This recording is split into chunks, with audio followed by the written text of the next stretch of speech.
Vamos então com o nosso tabuleiro eleitoral, já mudando aqui o nosso telão, já com a entrada do Pedro Duran, já com a trilha sonora. Em destaque, o apagão no nosso tabuleiro eleitoral. A gente está falando aqui da capital paulista, que sofre com o apagão. Também cidades da Grande São Paulo estão na mesma situação. Cidades que terão segundo turno. Então, é tema que aparece no debate eleitoral e também no nosso tabuleiro. Pedro. Algumas dessas cidades são, inclusive, as maiores do país, né? Estão na lista das maiores do país, maiores, inclusive, que outras capitais. É o caso de Guarulhos, por exemplo. A gente vai falar destas cidades agora, cidades que também estão parcialmente no escuro, depois do que aconteceu na última sexta-feira. Começando então pela cidade de São Paulo, capital paulista, atualizando os dados aqui sobre a corrida eleitoral no segundo turno, Guilherme Boulos e Ricardo Nunes. Diferença ainda bem grande, 18 pontos. Ricardo Nunes, o atual prefeito, aparece na frente com 59% e o Guilherme Boulos aparece em segundo lugar com 41%. Os dois duelam neste segundo turno sem nenhuma perspectiva até este momento do que a gente viu em relação a todo o primeiro turno de avanço do Guilherme Boulos sobre o Ricardo Nunes. Os cenários de primeiro turno, desde o início do desenho deles, já previam que o Ricardo Nunes ganharia do Guilherme Boulos no segundo turno. O que a gente vê agora no segundo turno efetivado com esses dois candidatos é uma permanência, uma estabilidade desta situação. Então, mostrando, em primeiro lugar, o cenário de São Paulo, que ainda é a cidade mais afetada pelo apagão da última sexta-feira. Na sequência, a gente tem Guarulhos, aqui na região metropolitana, cidade do aeroporto internacional, onde o prefeito Guti, do PSB, não pode mais ser candidato, porque já teve os dois mandatos. Portanto, nós temos aqui um duelo de duas outras forças.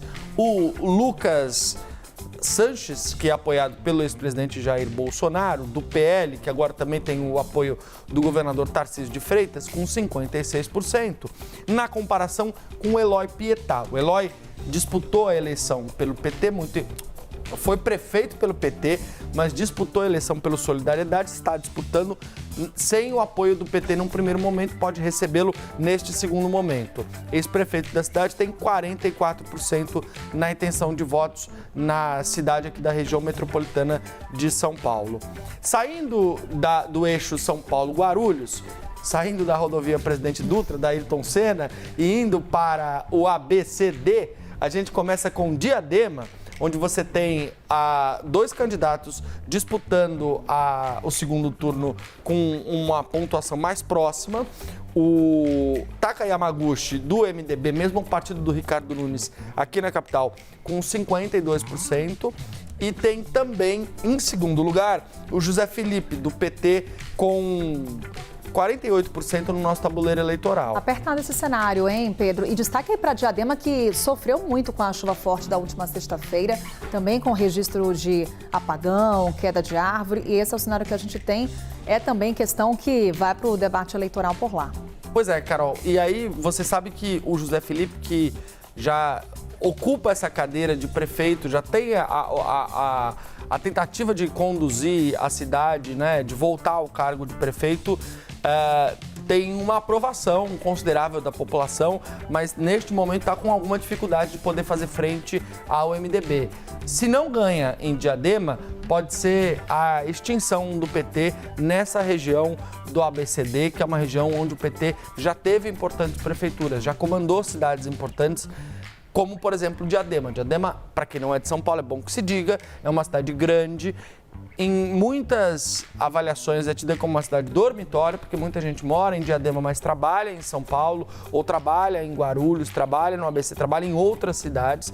E é uma cidade que tem uma população mais carente dos recursos públicos, que precisa mais do poder público.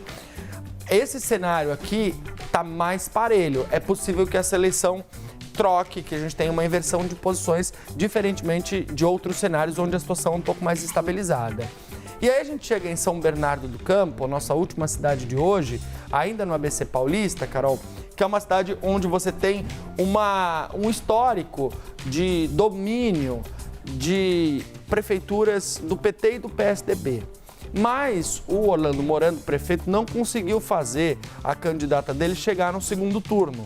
E aí essa disputa acabou ficando para o segundo turno com dois outros candidatos de duas correntes políticas diferentes. O Marcelo Lima, que é do Podemos, tem 51%. Podemos que conseguiu avançar em algumas cidades aqui do interior de São Paulo, da região metropolitana. E o Alex Manente, do Cidadania, que tem 49%. Deputado já experiente, que está tentando também desafiar o Marcelo do Podemos. Aí, é bom que se diga, é mais uma eleição onde você tem uma diferença muito pequenininha, né? A gente mostrava ali, Diadema estava apertado, aqui então... Está mais apertado ainda. Voto a voto mesmo. Voto a voto mesmo. Então, há algumas cidades onde você tem, neste segundo turno, um cenário de diferença de 2 pontos percentuais. O tabuleiro é feito com base no índice CNN, que é organizado pelo Instituto IPESP. Neste primeiro levantamento de pesquisas relacionadas ao segundo turno, o IPESP não identificou nenhum empate. Então, todas as cidades, elas têm diferença entre o primeiro e o segundo colocado.